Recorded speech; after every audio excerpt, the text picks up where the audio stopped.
Un peu d'isolation et la mise aux normes de l'électricité sont à prévoir. Les travaux indiqués pour pouvoir s'installer et vivre en famille dans cette maison n'avaient rien d'effrayant pour Erwan, électricien de métier. 4 mois après avoir craqué pour cette longère située dans le Morbihan, en septembre 2020, le couple signe donc l'acte de vente et repart avec les clés de son petit paradis.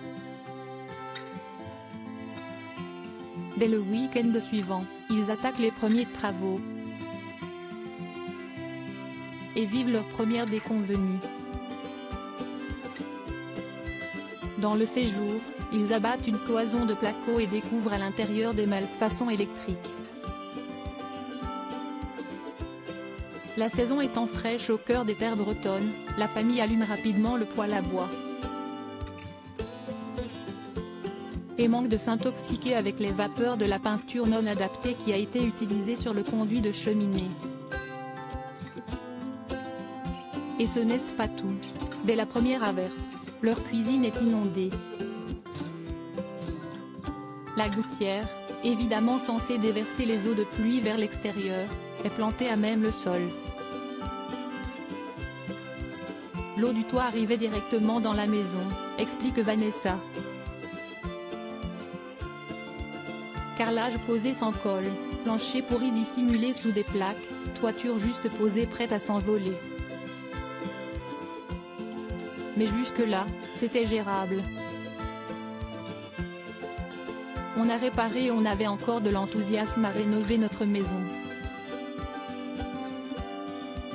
Mais lorsque le couple dégage le pignon arrière du logis de l'imposante plante grimpante qui le recouvre, il découvre que le mur semble prêt à s'effondrer. Vanessa et Erwan se décident alors à contacter les anciens propriétaires. Ceux-ci leur concèdent un dédommagement de 4 000 €. Une goutte d'eau face au réel montant des réparations des multiples malfaçons qu'ils ne cessent de constater. Carrelage posé sans colle, plancher pourri à l'étage dissimulé sous des plaques de bois, évacuation de la fosse septique en contrepente, toiture juste posée, prête à s'envoler, etc. Détaille Vanessa. Plus on désossait la maison, plus on découvrait de nouveaux vices cachés impossibles à détecter à la visite tant tout était camouflé. Début décembre, comprenant qu'ils ne parviendront pas à emménager dans cette maison, le couple investit dans l'achat d'un mobil-home d'occasion. Un toit provisoire, espère-t-il. Mais lorsque l'expert en bâtiment leur annonce que l'évaluation des travaux de rénovation s'élève à 130 000 €, s'y est-il le coup de massue. Pour améliorer l'isolation de leur mobil-home, ils ont dû installer des bottes de paille. Le couple engage un avocat et se retourne aussitôt contre les anciens propriétaires, qui ne souhaitent aucun contact. Ils ont même refusé l'assignation en main propre de l'huissier, mais également contre l'agence immobilière qui leur a proposé le bien.